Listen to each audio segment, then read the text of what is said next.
guddigii soo shaqeeyana aad buu ugu mahadsan yahay wuxuu ku jiraa xeerarka ugu muhiimsan nidaamka garsoorka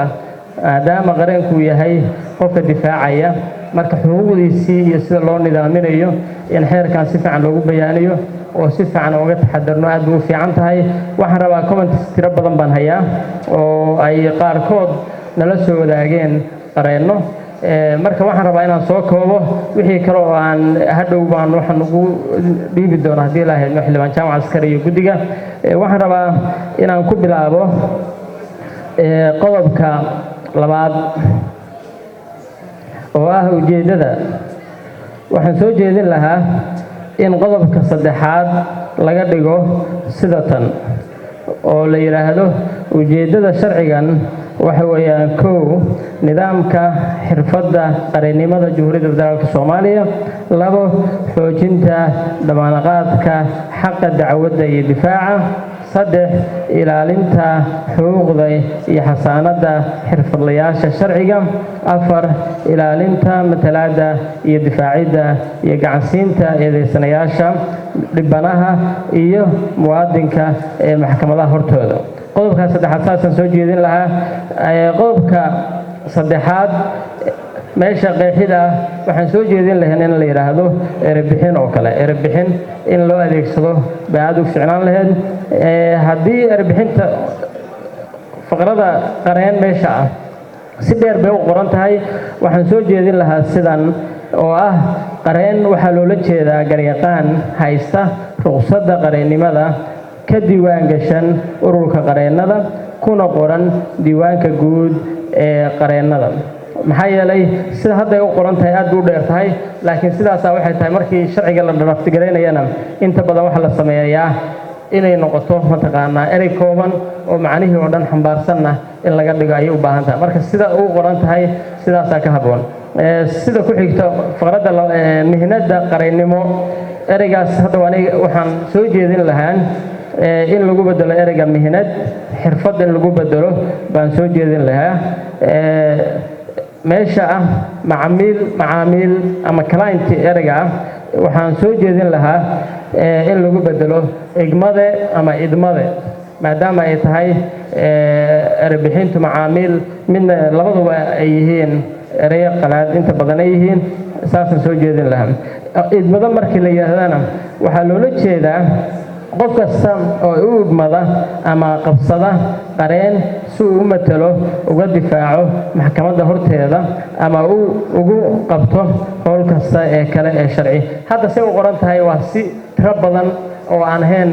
sida loo qoro mataqaanaa sharciga qof ereyga ah si ka kooban baa la jirto loo qorayo waxaa loola jeedaa cid kasta oo leh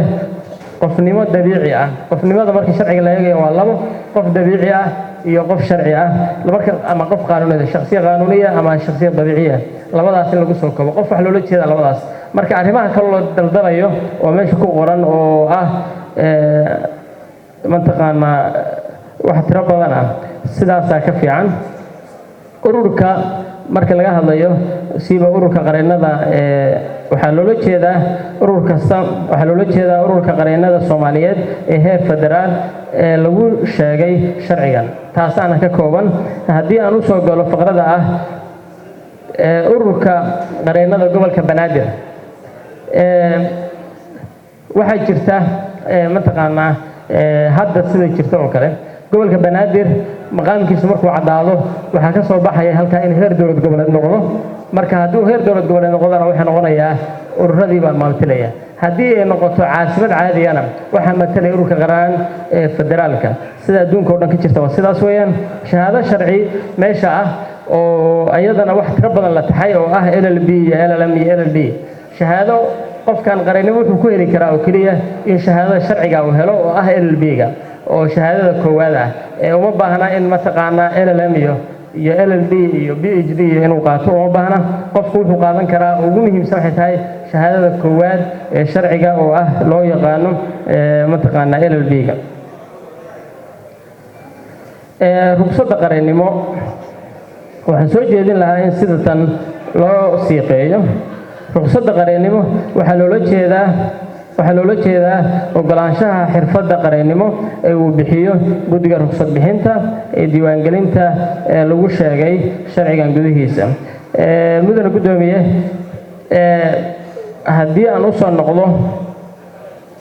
cutubka labaad, waxaan leeyahay qodobka afraad oo ah ruqsadda qareennimada. ujeeddada qodobkan ma cadda, sidoo kale nuxurkiisa qaanuun ma leh maadaama qodobkan soo socda lagu caddeynayo habraaca. qodobkan wuxuu xusayaa ruqsadda qareennimo. cutub dhan ama qodob dhan baan wuxuu ka hadlayaa habraaci oo dhan buu ka hadlayaa oo sida ah qareennimada sida loo helo. arrinta ah ruqsad siinta habraacii ruqsadda lagu bixin lahaa baa waxaa ka hadlaya qodob dhan iyo cutub dhan baa ka hadlaya. marka waxaan soo jeedin lahayn in meesha uu ka baxo ama lagu daro nuxurkiisa qodobka ku xiga. qodobka shanaad, qareenka haysta ruqsad heer federaal. waxaan soo jeedin lahay in qodobkan lagu daro isagana qodobka dambe maadaama ay habboon tahay in marka hore la caddeeyo habraaca diiwaangelinta. waa tii hore aan sheegaynay markii la sameeyo qareenka haysta ruqsad heer federaal, markii habraaci la sheego baa waxaa imaan doona mataqaanaa qodobadii ku xigay oo ah qareenka haysta heer federaal ama haysta heer dowlad goboleed haysta baa halkaa ka imaan doona. arrinta diiwaangelinta qareenka waxaa soo jeedin lahay in qodobkan loo raro qodobka dambe si la mid ah kuwii ka horreeyay oo kale maadaama cutubka ku xiga oo dhan uu sheegi doono. qodobka 8aad, mihnada qareennimada. ereyga mihnada waxaan soo jeedinay hore waan soo jeedinay in lagu bedelo xirfad, in lagu bedelayo oo xirfadda mataqaanaa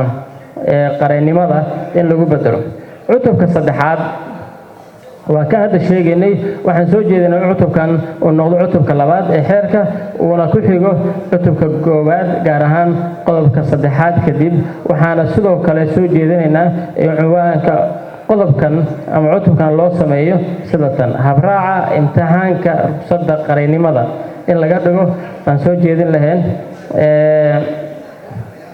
shuruudaha ruqsad bixinta. waxaan soo jeedin lahayn in sidan loo siiqeeyo. waxaa ruqsad qareennimo loo ogolaan karaa qof kasta oo buuxiya shuruudahan hadda sida ku qoran oo kale. shuruudihii baa saasaa loo qori lahaa. qodobka 10aad waa soo gaabinaya. qodobka 10aad, dhaarta qareennimada waa sidoo kale waxaan soo jeedin lahayn mataqaanaa in sidan loo qoro oo la soo koobo. waxaan soo jeedin lahayn in kadib habraacyada imtixaanka iyo mataqaanaa qaadashada ruqsadda kadib la geeyo gaar ahaan qodobka ugu dambeeya ee habraaca imtixaanka ruqsadda. saasaan kusoo gabagabeynaya. wixii kale waxaan u gudbinaya haddii la hadlo guddiga. waa mahadsantahay guddoomiye.